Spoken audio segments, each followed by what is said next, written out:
Medicare Gurus Dojo here on our Tuesday edition. My name is Stephen Grip. For those of you that have been watching this, thank you, and thank you for enjoying our company. If you are new and this is your first time watching, what we do here at Medicare Gurus is we have a live sales floor going on as we speak. We have agents coming in and out that discuss and have conversations that are enlightening and engaging that involve sales, Medicare, and just having conversations that are, what is going on with their day-to-day and just giving a real experience of how things go on our sales floor. So today what we're going to do is we're doing something a little bit different today. I found this image on LinkedIn that kind of not triggered me, that's the wrong word. Yeah, it was an intriguing image, and I wanted to bring it to you guys. We have Jacob Crotty here and Victoria with us. We're going to be looking at the image here, and Adrian, just thumbs up when you show it up there. So if you see here, it's a picture, very simple. It is a picture, looks like of an orange, could be a lemon. I guess they made it blue, so it could be neutral. But basically what it is, you got the fruit there saying you're selling this, and the other side says they want this. Looks like it's juice from the fruit. So I thought about it and I was like, man, that's interesting because I deal with that as an agent all the time, talking to clients. But before I give my opinion, I wanted you guys to take a look and tell me what your thoughts were on it after looking at this for the first time. It's like a Rorschach test. Mm-hmm. Sort of. Yeah, sort of. Next thing you know, there's going to be a hippo that pops out. Yeah.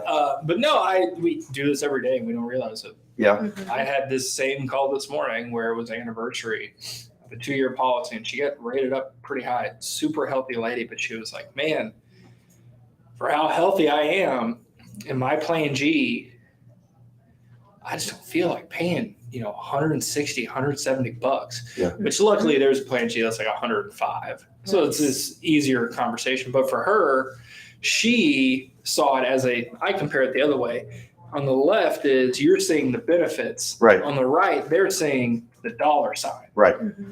So for her, she was like, man, I just can't justify this $160 because I'm not using it. And so as the good agent, mm-hmm. Instead of telling her she's wrong, I said, okay, well, let's look at your options here. Well, it's $160. You could do this high deductible plan, go in detail. It's about $40. You could do a plan in, then explain excess charges to her and copays. And she's in a state where they allow excess charges. And I go, look, you might be the exception to this rule. I don't normally like to write a plan in just because there's no stoppage to it, but you might be the exception for a few years. After that, it's always going to revert back to a plan G. So I told her too, I was like, you're looking at the glass. Yeah. You need to look at how the juice gets made first. Yes. Yep. Because it's all about what benefits you have. Like she can qualify for everything right now. She takes one drug and it's for her cholesterol. Mm-hmm. Perfect height and weight, perfect lady. Okay. Now, I'm going to get her down from 160 to about 105, 110. She's completely content with that. Right. But for her, it was more about the money than it was the benefits. And so you have to twist that in your discussion into, no, look, we can get it down for you, but this is why we recommend this. Because of X, Y, and Z, because you're covered. Not necessarily scaring her, but letting her know, look, this is what your plan does.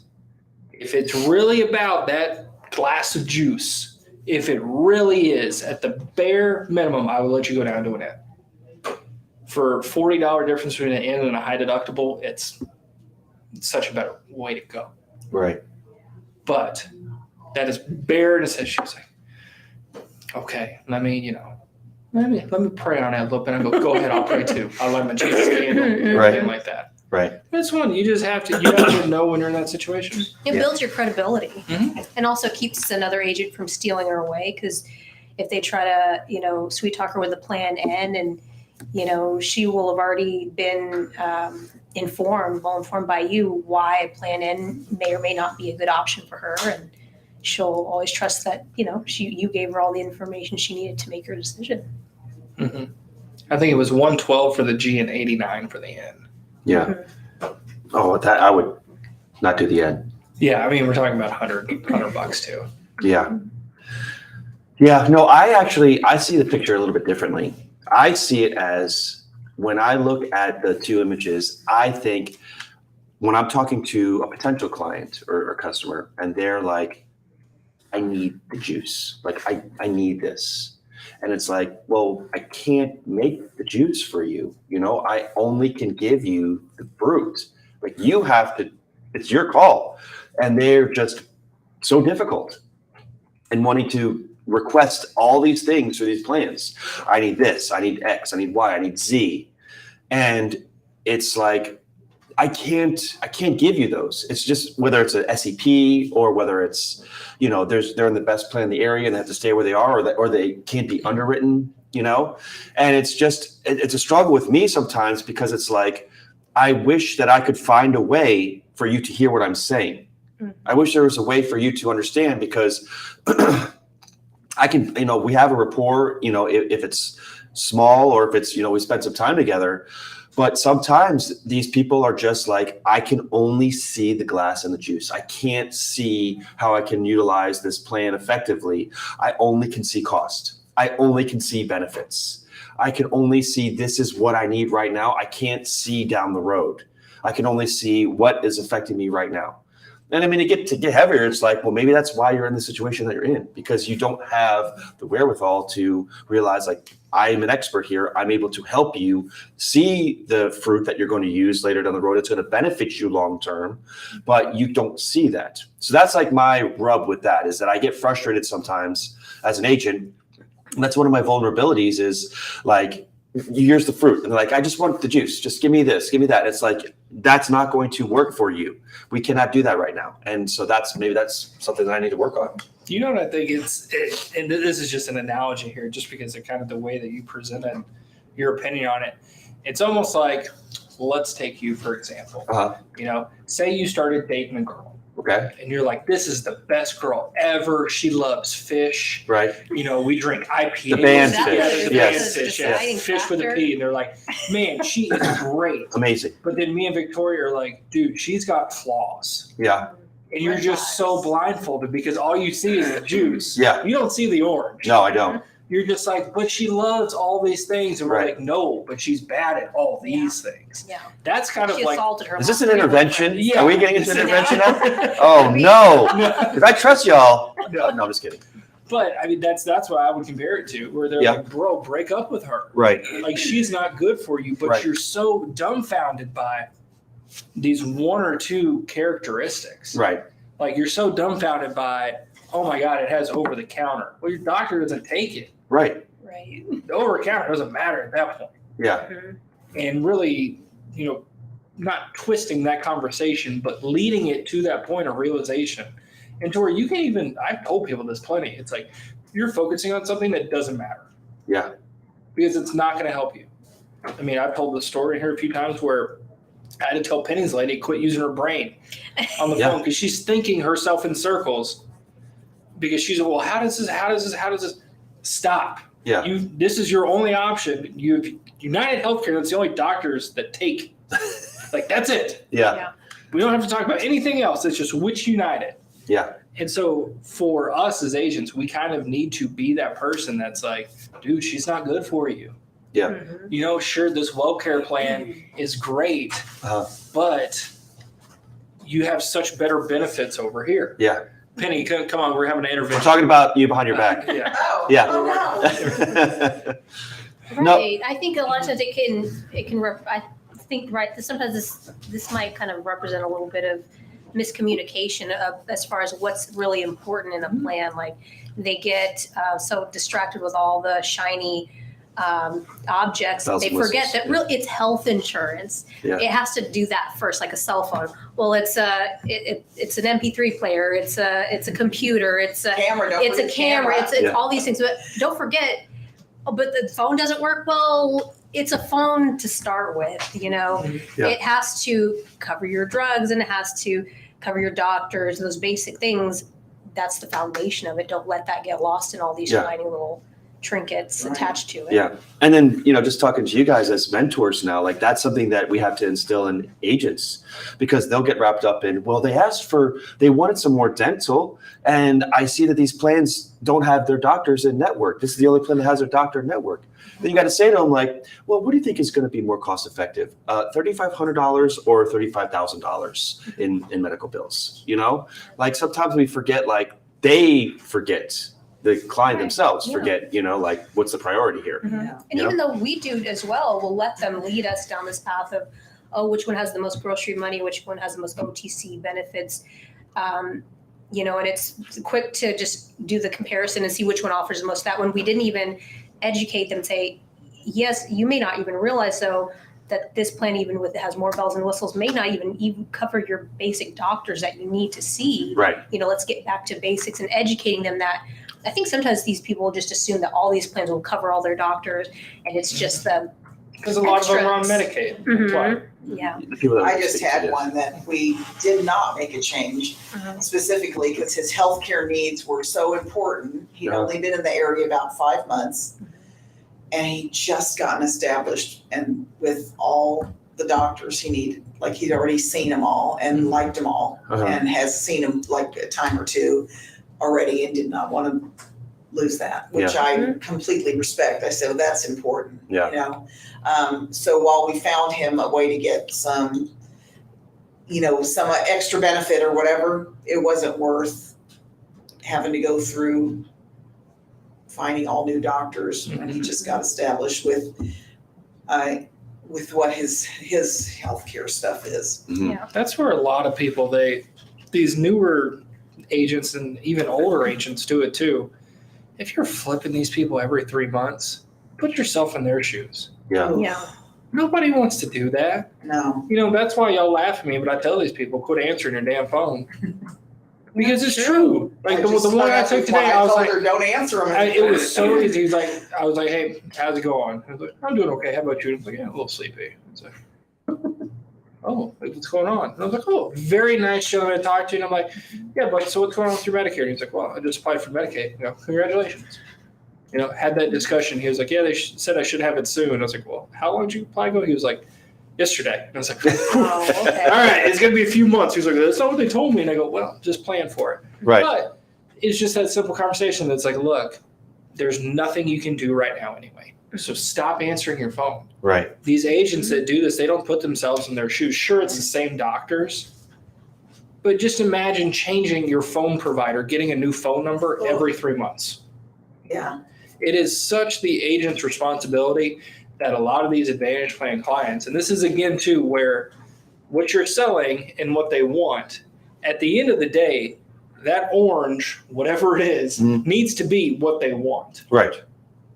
And that's what you do in October, November, and December. Yeah. So that way, come January, April, or July, they're not changing every time because people they don't see that of it. I mean, especially with supplemental plans too.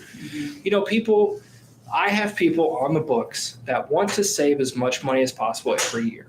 They don't care if that is $5 or $10 annually. Will I help them? Of course. Do I let them know it's a little overzealous, that you don't have to do this, it's not that big of a difference? Yeah. Right. Yes, I let them know because all they're seeing is, how can I save money? And I go, it's not really that big of a difference if it's $4 less a month and it's a $25 ad fee. Yeah. Yeah. A lot of, and just to get a little political here, a lot of companies, especially the big time corporate insurance companies, they'll pay their agents on policies issued, not policies approved. So a lot of those agents are like, I just need to get them issued. I just need to get them out there. And I'm not really concerned about the client. I'm just concerned about my numbers. And so that can be very scary for these people because I know all of us have talked to people like that where, and I mean, it's what's scary, it's happening more and more where we're talking to these people and they're like, they are oblivious to any of the plans that they are in, that they have been enrolled in. And then we look it up and it's like, oh, you have this new plan starting 9/1. And they're like, what? I had two today. Oh, two. Two separate people, two separate people. Yeah. And they both wanted to switch, but I can't because they both are effective August 1st. So what did they tell you in this situation? Did they say, I have no idea? Or? The first lady I had talked to before. Yeah. And she kind of waffled, I'm in United Healthcare, I want to stay. Yeah. Okay. But then she realized she somehow got switched to this HMO. She wants a PPO. Right. She was in the PPO. Somebody called up and said, oh yeah, I'm with United Healthcare. You have way better benefits if you switch to this HMO. And she's like, no, I don't want it. But somehow she's now in this HMO. Wow. She's like, I want this HMO. Yeah, that's But so I scary. can't, you can't go back because the third quarter SCP's been used. Right. Wow. Yeah. Second lady is on full Medicaid. Somebody convinced her to switch in June. Somebody convinced her to switch in second quarter to, I don't even know what. Somebody convinced her to switch effective August to a regular WellCare plan, Uh-huh. $40 a quarter. And she qualifies for one of those United Healthcare plans where you get $225 a month. Can't get it because, Right. Yeah. and she had no idea. Yeah. Well, let's ask that question then. How can we differentiate ourselves as Medicare Guru agents that we're not those people? What do you guys do? I tell them I'm not those people. Yeah, but how do you How do you convince how do them? you show them you're not The those one people? lady today, she was like, thank you for taking the time Uh, and figuring out. She had no idea, and it took me a minute.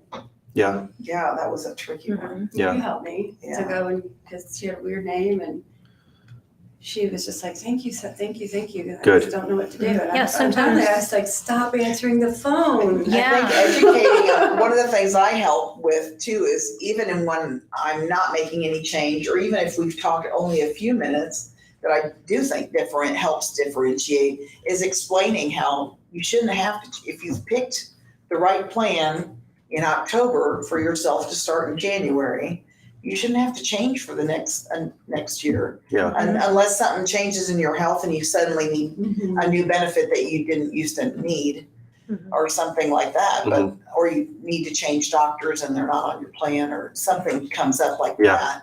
Otherwise, you shouldn't need to change for the whole year. You should be able to just be on it. Yeah.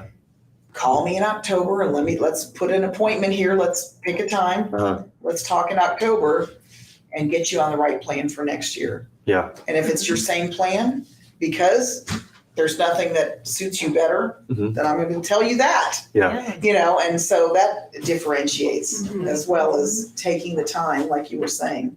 Well, to answer your, just to chime in on the question there, Stephen, I think you have to ask yourself, what does the competition do that we don't do? Right off the bat, they go right into business. Mhm. We can save you this, we can save you that, blah, blah, blah. It's all about, they don't work on the relationship first, which is what we strive to do here and develop some trust with the client. Even the advertisements you see on TV, they just right away. There was one playing in the background when I was talking to them. Oh, yeah. And she was like, oh my God, is he on the TV? And I was like, ignore. Ignore it. Yeah, I mean, you just, Use that. you're just a me too, you're doing the same thing that the competition does. Right. And the only way to differentiate ourselves is to do what they don't do, which is create a relationship with the client. Yeah. And then tell them the truth.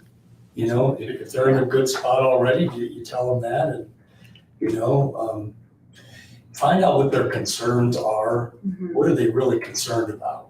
What's their issue? Well, sometimes they don't even know they have concerns. They don't even realize that until you get them talking, until you get them convinced that you're not one of those people that's trying. Yeah. Or sometimes they do know what they are, but they don't want to tell you Mhm. because they don't know who you are yet. Yeah.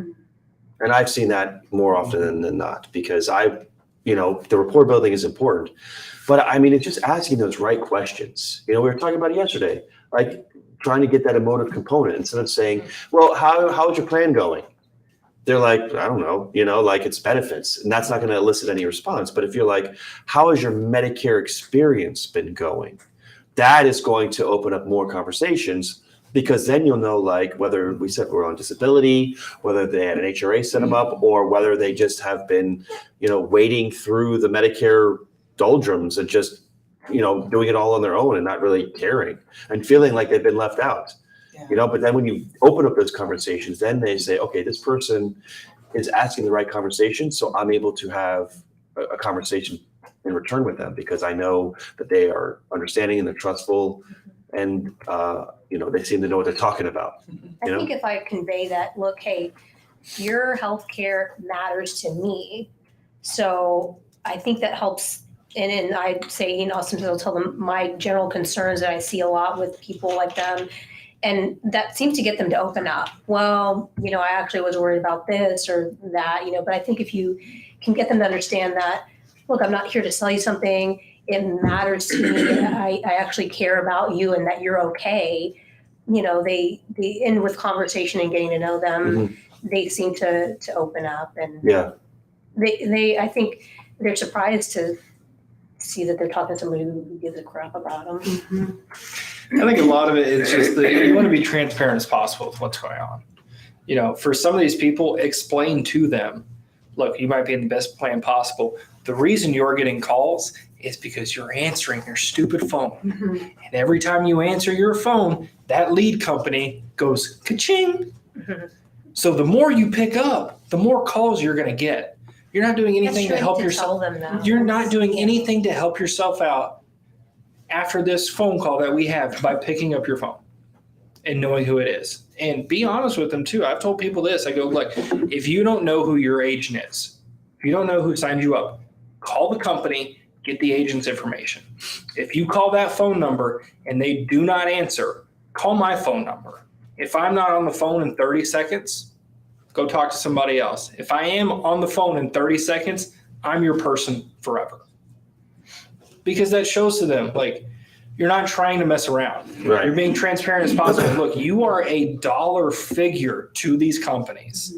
The healthcare companies are making money off of you. The lead generation companies are making money off of you. That's why they might not say something on a transfer. They just get it over because guess what? Everybody's got to make a dollar. But if you stop with the make a dollar mentality and actually explain to these people what is going on, why you're getting so many calls. You're getting so many calls because people are making too much money off of you. By just picking up the phone. By just answering your phone. Yeah. You're not giving any information away. Yeah. You're not giving them your Medicare card number in general, but you're on the phone for 45 seconds and that's all they need to make a quick buck. Explain that to them because then it goes, oh, maybe I should. Yeah. Easy. Yeah, when they say, I've had 5 or 6 calls today. Well, why are you picking up those 5 or 6 calls if you know that result? But let me ask you this, and I'll turn this to the floor. Like, what do you do when you're having these conversations about, just to piggyback off what you said, like brand loyalty? You know, like, oh, I love Blue Cross Blue Shield, or I love United Healthcare. They have been treating me so good. Or I hate United Healthcare. Like, why? How do you elicit those conversations to get people to understand that you are authentic? You know, from Brad and mine's perspective here, dealing with, you know, a lot of supplement stuff, it's really hard if somebody goes through something traumatic and gets treatment under that brand. Yeah. Like you talk to anybody that had cancer with a Plan G, and they're like, Mutual took such great care of me. You know, I'm loyal to them. I didn't have any bills. All I had was my deductible. This is amazing. What you really want to do, and this is, again, piggybacking on what we said yesterday, when you're starting Medicare and we're having that presentation, you are going to know everything before we put a name on an application. You are going to know, look, there is no brand loyalty. There's not. There's Plan G loyalty, but there's not a brand. Because we still hear it every day when you write people from Aetna to Medico or Cigna to Mutual. Well, Cigna's been so good to me. Well, you know, Medicare and your Plan G have been good. Cigna, they don't really do that much. They don't. They just collect your premium. They're just a bill collector. Yeah. That's it. Yeah. It's all Medicare doing it. Right.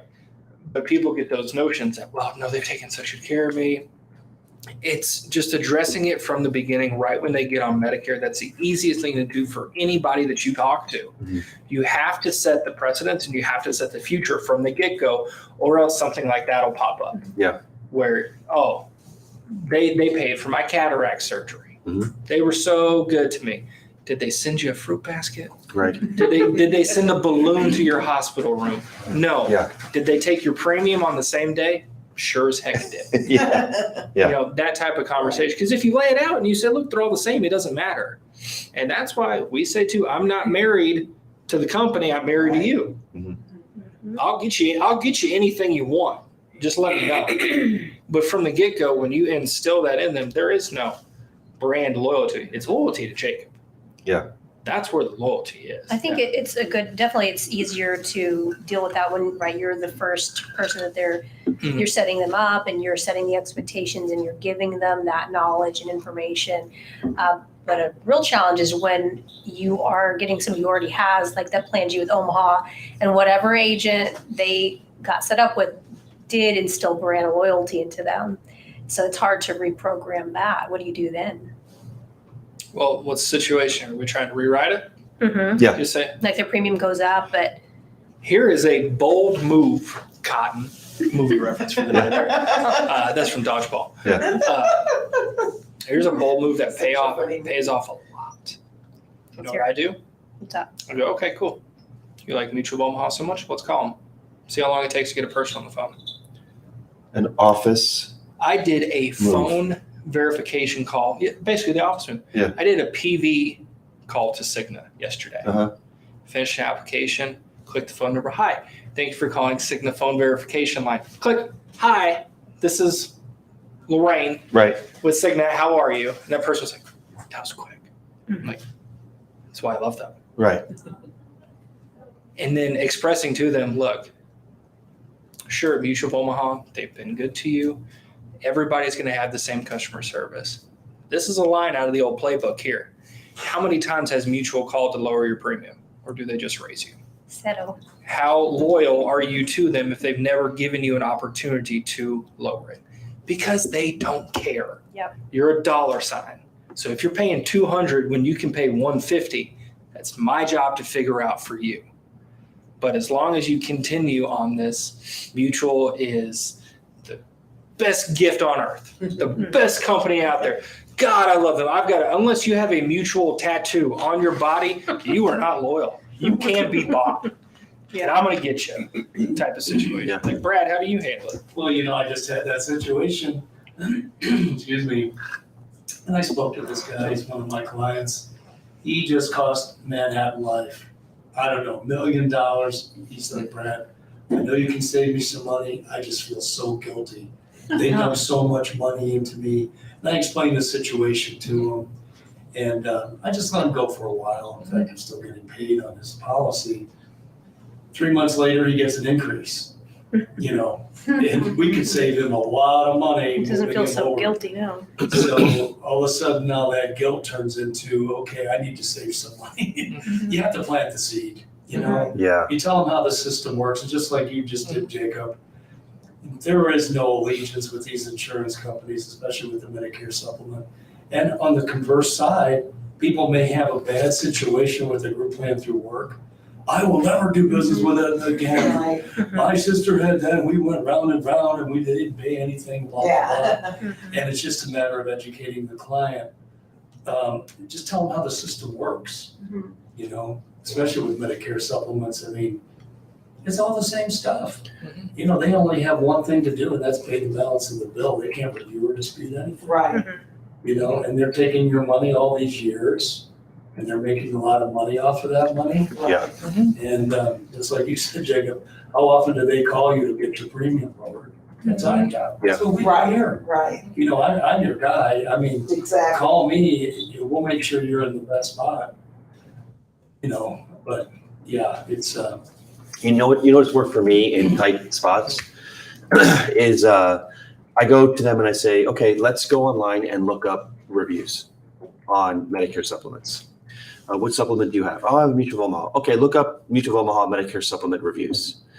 It's like, oh, I saw Mutual of Omaha review. Great company. No, that's Mutual of Omaha. Yeah. Look up Mutual of Omaha Medicare supplement review. We come to the conclusion that you are illegally not allowed to review Medicare supplements. And they say, well, what do you mean? It's like, you cannot have a better Medicare supplement than another Medicare supplement because it is not different. It is all the same thing. The Plan G is a Plan G is a Plan G. And that works a lot for people who are more loyalty than cost. They're like, oh, I love Mutual of Omaha, or I love Blue Cross Blue Shield. It's like, okay, that's great. They do a great job. Let's look up reviews. Oh, I didn't find any. It's because they're not allowed to leave reviews. They have to function in equity. They have to work the same way. It is required for them to pay the 20% just like any other company. So the question I ask you is, do you want to pay $50 more for this? For your card to say Blue Cross Blue Shield versus. Then, yeah, are you willing to save Yeah. $1,500? No, I even say, like, do you want to pay an extra $1,500 for the same thing? And then you'll get that silence. Like, that's quite different than what I expected, my group insurance or a Medicare Advantage plan. Like, that Medicare is different. You've earned it your whole life. You've worked hard, you've paid into it, and now you need to know how it works. And this is how it works. It's different. You have 80% on your A and B, and then the supplement pays the 20% tab. And the only way that you are going to waste more money is if you pay a higher premium for something that's the same exact thing. And so sometimes, like 9 times out of 10, they're like, I hate to admit that you're right, but you're right. And the 10th guy's like, no, I'm going to stick with okay, best of luck to you. Do you have extra $1,500 to throw away? One time I got in trouble. Edit this out and later, Adrian. But one time there was a guy who was like, no, I'm going to pay $1,500 more. And I'm like, so you basically are saying you want to throw away an extra $1,500. He's like, yep, he was just being stubborn and wanted to prove. I'm like, okay, do me a favor. Why don't you, I'm going to give you my address and just mail me a check for $1,500. Because if you're willing to give away $1,500, I want a piece of that. We gotta meet. So my supervisor's like, Grip, get off the phone. No more, But I mean, the point, like I said, 9 times out of 10, when it clicks for them, I'm not talking about new people. I'm talking about like people who paid and they've had experiences, and you don't want to say like, you're wrong the whole time. You just want to say like, look, this is how Medicare works, and you just weren't properly taught. But now you got Jacob or Victoria on the phone. Now, there are instances where you have other things come up too. Hey, my bank draft didn't go through, something happened, and all of a sudden that goes off into a black hole at the insurance company. Now it's up to the agent to try to get it fixed. Now you're the liaison between the client and the insurance company. And these are things that can, turn a client sour, towards an insurance company. I have one right now, dental plan. I'm not going to mention the company. She's got a 0 deductible on preventive services. Her policy says 0 deductible. Everything she has, 0 deductible. Call the insurance company. Oh, yeah, got a 0 deductible. You call Carrington. Oh, no, it's 60%. So now we're a month into this now, and now it's an IT issue. Right. Okay, with the insurance company. I'm on it like white on rice. The client's like, yeah, you're never going to, she's like, I have this survey that I've been waiting. Good thing I didn't send it in because they're really going to get a piece of my mind. And so we have these things that can happen. These one-offs. Sour a client. Saving money is great, but if they've had bad experiences, and they all make mistakes, the thing is, if it's handled right away in the right way, that's to your favor.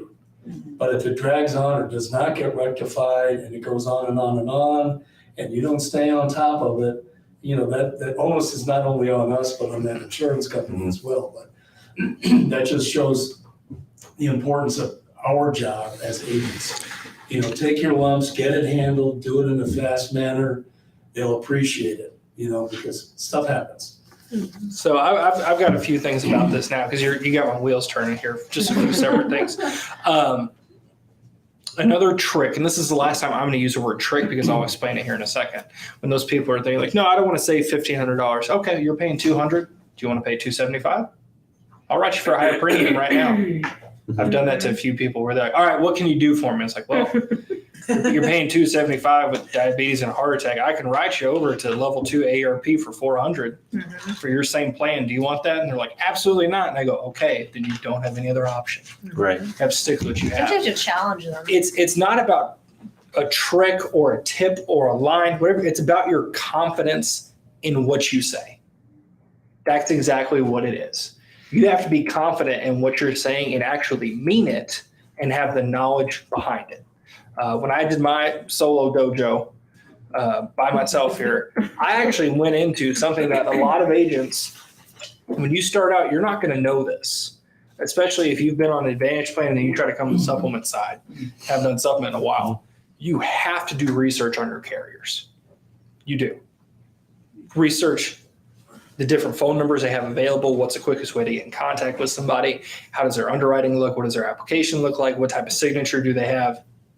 All of these things go into a recommendation because, like for your example, if he's with Manhattan, if they were with Woola and we had this conversation, well, you know, Woola's been good to me. And I go, so they've been good to you for the past 2 years when they started increasing you every 3 months, huh?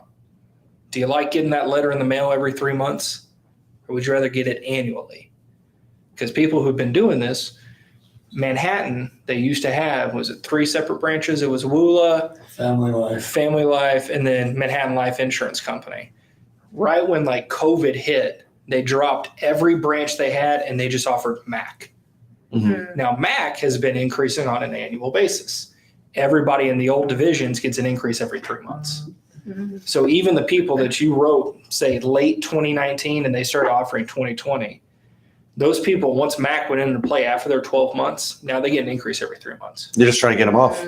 Exactly. They're just trying to get them off. But if you're an agent and you're not doing your research and you're not looking into these companies, you don't know that. Mhm. You don't. So they say, well, Mac's been good to me. Okay. If you don't know it, okay, fine. Yeah, you're fine where you're at. That's okay. Well, guess what? That anniversary call is actually going to be an every 4-month call because that's how soon they're going to get it. Just like having stories about how calling companies work. Like there is one company, and I'll say it too, I'm not afraid. I've been writing less Aetna recently just because they have been so horrible to work with. Mm-hmm. And I tell people that. I put myself in their shoes. You know, if you have a respiratory condition, that's the only company we can look at. That's our only option. I'm here to do what's best for you. But if it's people are like, well, you know, what about Aetna? And I'm like, look, I'll be honest with you.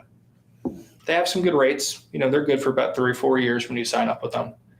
But it's just really hard if you do have an issue from time to time. And issues don't pop up. You might get one a year. And they've been around for a while. Been around for a while, but they gotten too big for their britches. You think so? They lost all human contact. Mm. I mean, they outsource everything. They do. Like I was talking to Brad about this. CVS. I had an underwritten policy. So this guy had Aetna from 2017 to 2019. Then I wrote him with Puritan, which is an affiliate, but it's not Aetna. Then I wrote him back to Aetna here this month. Mm-hmm. Just because he has respiratory conditions, they're the only ones that'll underwrite it. Right. They deemed his new application as an internal replacement.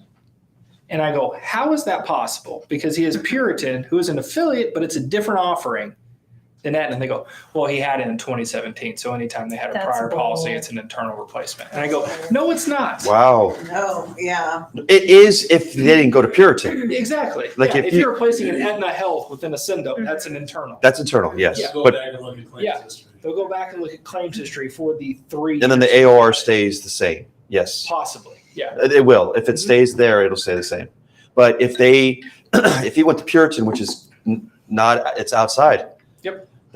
So what's the result? Are you still No, he's still pending? underwriting, Okay. but he's been underwriting for 10 days already. Yeah. So a lot of this stuff, you need to know your research behind it. You have to get familiar with all of this stuff. Just so off the bat, you can have stories like that. You can know underwriting. You know, you can do all this here. It's very good to kind of cast a wide net in Medicare because there's so much to do.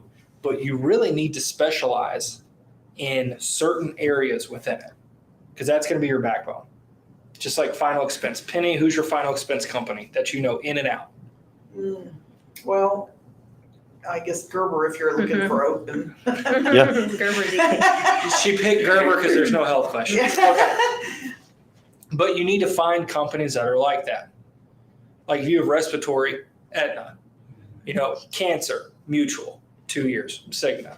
You know, recently we've been doing a whole lot of Medico just because it's 2-year questions for everything. Mhm. There's all this type of stuff that you need to know to really be effective at what you're doing.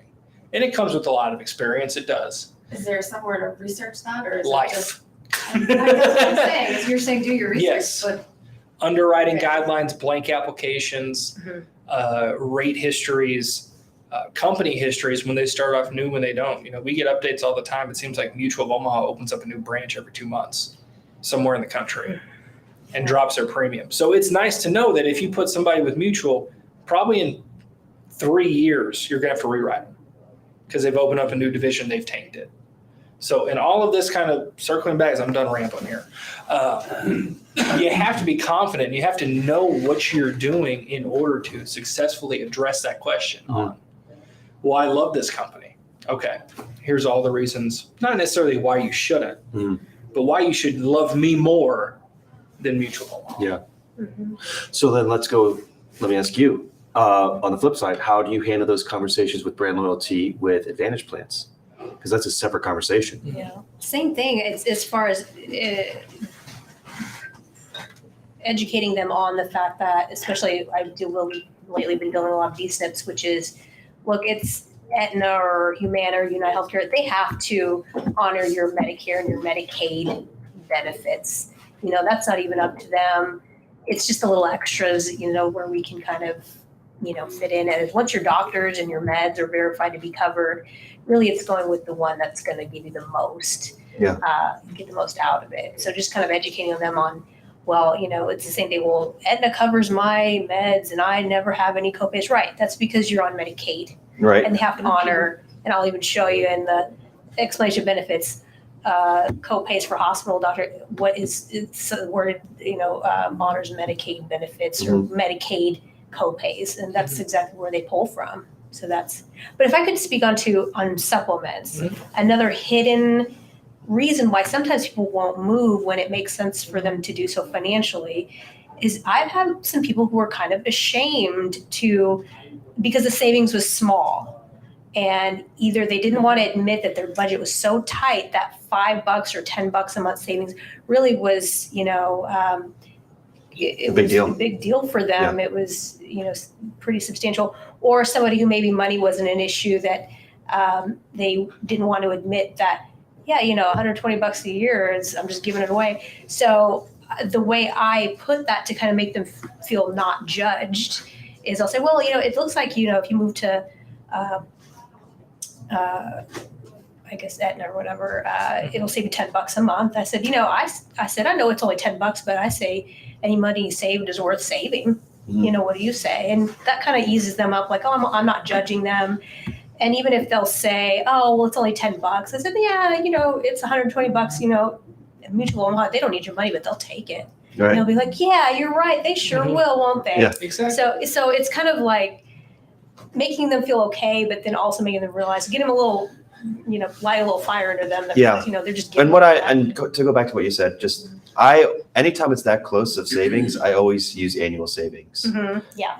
It's not that it's $5 a month. It's like no one cares, but people care about $125 a year. And that's like, and what's great about it is that you say, we're not doing anything different.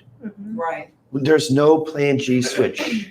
There's no, you're still all we have to do is update the card in your doctor's office. And I'll even quantify that in a way that they can understand, where if we've been doing good discovery, I'll say, well, that's a couple of trips a year for you to go visit your grandkids in Missouri or something, or, that's 10 meals eaten out, and they're like, yeah, you're right. That could pay for a lot of things, they didn't even think. That is a Also use the slippery slope. grandkids thing, because sometimes they think, if you think, oh, they're gonna spend on their grandkids, then it's like, oh, yeah. Yeah. I mean, you can hear them running in the background or Mhm. whatever. Yeah. Oh, you can take him out to lunch next week. But I mean, if You they know? say, oh, I try to visit my kids, but it's, gas is going up, then, I'm pouncing on that and making them realialize that. Or I'll say, hey, treat yourself, that's $120 that you can just, get your nails did here to, Then you say, what about your dog? Yeah. Right. Dog treats. But, there's definitely a value to good service too. I'm sure I'll pay more money if they like you and they feel that, okay, I've got my person, they will do whatever you tell them. Yep. Hey, well, what else you guys sell? I get that sometimes. Yeah. They want to do business with you because you've made a friend, and they can trust you. Going back to that, but it's really. It is. Yeah. It is. And there was one thing I didn't mention before, and when you're dealing with a brand new client, on a piece of paper, I'm gonna give you some information. Here's my name, here's my phone number. Put that in your phone. So you get that part out of the way, because a lot of times, they don't even know who they're talking to, but have them write down your name and number. Stan Mary used to do that beautifully. He said, yeah, put this in your phone, Medicare, Stan Mary, here's my phone number. And now they know your name, they know your phone number. Because sometimes you'll get hey, can you send me an email? Why do they want that? They want to make sure that you're real and you're a real person and somebody in contact. Because they're going to be giving out some sensitive information. You want to give them some sensitive information about you too. Here's my contact. You can call me right back. You get me all the time. That's always a good thing to set yourself apart because nobody does that. I don't do it because I talk to the same people all the time. But when you get a new client on the phone, it's brand new. They don't know you. You don't know them. Introduce yourself. Here's my contact information. You can always call me at this number. And it just makes a nice impact. Because sometimes when it comes down to the close, now, who are you? Can I get your phone number? Right. So I can call you back. Right. I By the end, I've already got all that. Yeah. So it works both ways. Yeah. Or I'll shoot them that quick text through that little Mm-hmm. thing. I'll text them my name Yeah, and make just sure to they follow have up. it, just so, because they'll say that too. And I make sure, because if I write somebody's name and phone number down on something, it's gone. Yeah, text is real good, that way Yeah. they have it. Usually That's good. No, I like that. And plus new agents, they need to go through the trenches to realize if they're going to be abrupt with you or they're going to be curt with you on the first 15 to 20 minutes, if you do your job and build that rapport and ask the right questions and convey to them that you do care, like you've been talking about, like you do genuinely care about them, you're going to see a 180 in the middle of the call. And a lot of new agents get intimidated by not pushing through to offering the orange instead of just trying to squeeze the juice for them, They get afraid to ask. They're afraid to ask. They let the client control the call because they've been speaking that way to weaker agents in the previous calls. But when you come talk to us, it's like, look, first of all, I acknowledge the fact that you are upset. Whatever the issue is, Medicare mishandled the plan, carrier concerns, I get it. And it sucks. You are frustrated and I'm frustrated because I have to work with the same carrier that you have to work with. It sucks. But let me tell you something, we can fix this, but we're going to fix it together. And then they switch. They turn that 180 around. Yes, some are more cautious than others because they've had a lot of issues. I spoke to a client the other day who just had their money ripped out of their account, just scammed and ripped out of their account, just like that. She's trying to move, and now she has no money for down payment and stuff. She just got scammed. And I didn't go into details. There was probably something happened, exchange of information that she didn't want. But you empathize with her. You say, oh my goodness, this is terrible. You spent some time with it. But, rookie agents or new agents will be still trying to sell something, and you just have to I like how you do it. You have to build a time frame for them. You have to let them know, look, first, this is what we're going to take care of first. You have a lot of other stuff going on. And I think that's a lot of times the agents tend to forget is I need to sell. I need to close. And we will, but we do it in a much longer, much more confident way. Well, I think it's setting the exact expectations. So one thing in my presentation, we're doing T65 or retirement, if they want to talk about drug plans and that's all they want to talk about, that's what they're most concerned with, I say, look, I get it. I'll help you with it. But that's not important right now. Your hospitalization is going to cost you a hell of a lot more than any prescription ever will. Mm-hmm. That organ transplant is going to cost you more than Lisinopril over your lifetime. Let's do this. But you're setting that expectation of, okay, here's the presentation. We're going to go into next the Plan G. We're going to find you company. After that, we're going to look into your prescription plan. Now, this is all going to be effective 9/1 for you. Now, around 9/1 of every year, you're going to get what they call rate increases. Usually they let me know 30 to 45 days prior, but some companies don't send it to me. They only send it to you. Now, put on there 8/1 of 2023. Guess who's getting a call? You. Because we're going to go over that rate increase and we're going to go back and everything I just said about this Plan G, that we have no loyalty to the company because it's all standardized, we're going to take a look and say, is that the best premium for that year? And every year after, and then I'll tell them, look, for the first 3 to 4 years, it's probably going to be the best thing out there. Where you don't need to change it every year. You can if you need to. I'll do it if you need me to. But really that sweet spot where you're looking at is going to be the 3 to 5 year window. So all these anniversaries, put down 8/1/24, 8/1/25, 8/1/26. I'm going to be calling you on that date every year, and we're going to go over what that rate increase is. And if for some reason that changes to October, then guess what? It's going to be a 9/1 phone call. Right. But setting that expectation that, look, I'm not going anywhere. It's you and me, baby. Right. That's it. We ride or die. Right. So you've got one person to be loyal to. You have one person to trust in. I am here for everything we just went over. Then that person will have no loyalty to that company. They genuinely do not care. At that point, it is, what can you do to help me? Mhm. And that's the way you have to do it. Because then guess what? Those people don't pick up those phone calls that make lead generators money. They don't. Or you train them well enough to where I got some of my people going, those people call them, asking about their Medicare. You go, okay, well, if you're my agent, what's my policy number? Shuts those people up right away because they don't have it. Right. Because I am the only person that has that besides them, their kids, and their doctors. Mhm. That's how they And the know. carrier. Well, carrier too. Yeah. But that's my little tidbit on that. Yeah. No, that's what's most important. And I feel like, because we've talked a lot about Medicare supplement today, which is good. But as we're getting close to AEP, we're going to get more transactional. So to kind of wrap up this conversation, we got 10 minutes left, roughly. How do you steer away from transactional attitudes? I mean, we've shared all these great tips, but now we're getting to the season where we want to build that book of business. So what are some things that we can share that help keep the business going, not slow down our production, but still are able to maintain that satisfactory behavior with our clients?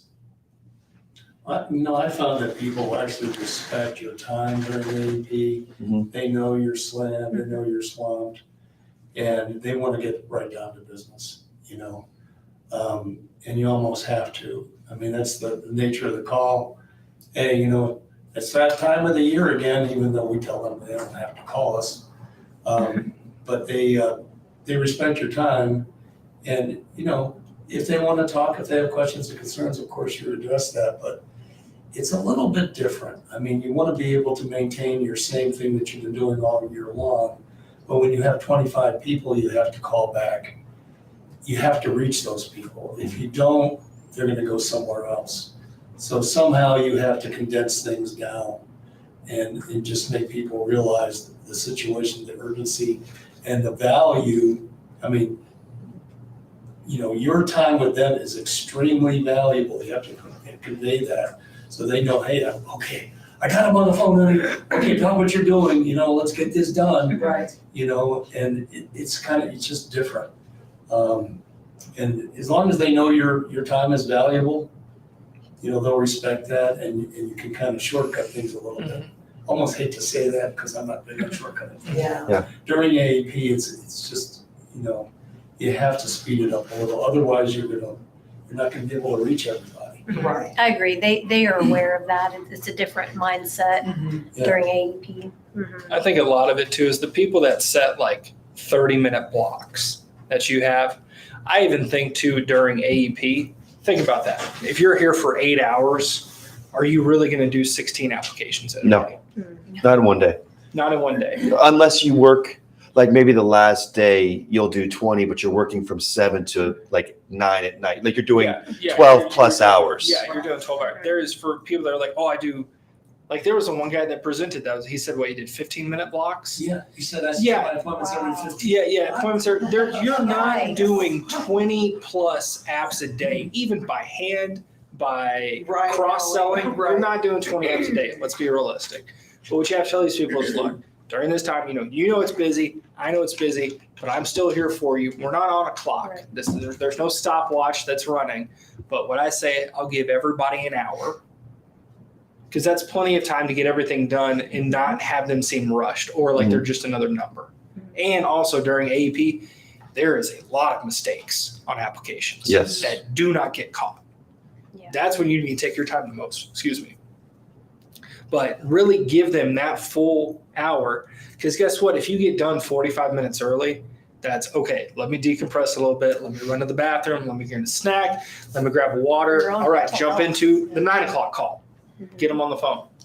That is what's going to set you up for success, because you're still being cautious about your time, but you're taking your time. You're not rushing any suggestion what you're doing. But the key with a lot of these people I love following up with people just very quickly. So what I'll do if I have a day where during AEP I don't have a 8 o'clock, 9 o'clock, 10 o'clock, whatever it is, I'll set different 15-minute phone calls and just say, say I enrolled you in that United Healthcare plan. Okay. Hey, have you got anything in the mail yet? And call them. Mhm. Or follow up after the 7th. Just want to make sure you got everything. Just let me know. Like with, especially, we talked supplements today too. Supplements, you should almost shoot 2 months out during AEP. Mhm. It's really not, once you get past the 15th, okay, we'll make it the next month. It's like, we're at the 7th and this is going to be underwritten. This might be better 2 months in advance. Mhm. So then guess what? That hour block opens up so you don't have to call the carrier for an hour and deal with all of that. So if you can spend enough time to address what you need, hour, plenty of time. 30 minutes, you're cutting it close, because let's be honest, nobody in this room is writing 16 a day. Right. There's not a single person. Nobody's writing 28 a day or whatever that guy said. You're not doing that. I want to see his fallout in OEP. Well, with him being the only agent too. I've done Yeah. 13. Yeah, I think I've done 9. But that's when I had like We had teams. Yeah. 3 setters calling for me, and I was stacking. Mhm. Yeah. Anyway. Yeah. Yeah. But during, just don't rush it. That's every agent out there. The more time you can spend, the more those policies are going to be on the books too. Mhm. That's assuming that they can get through the scope and signing the application quickly. Mhm. Take them 30 minutes to. Right, are you doing things compliantly? Right. Yeah. That's the I'll call question you there. back Yikes. in 45 minutes after I talk to They can some find guy. a little box to click on the acknowledgement in more than 15 minutes, less than 15 minutes. Right. Or you call them back and say, hey, look, we'll respond, I will get to you. Yeah. Just be patient, and at least you have some contact in there so you don't lose them. Yeah. Because if you don't, then it goes bye-bye. Well, I really like how we use that image today of the orange versus the orange juice, because I think we all can conclude that we here at Medicare Gurus, we're offering oranges. We're offering the best. And we're not just trying to give the clients what they think they want, we're giving them what they need. And I think that's a good way to end it.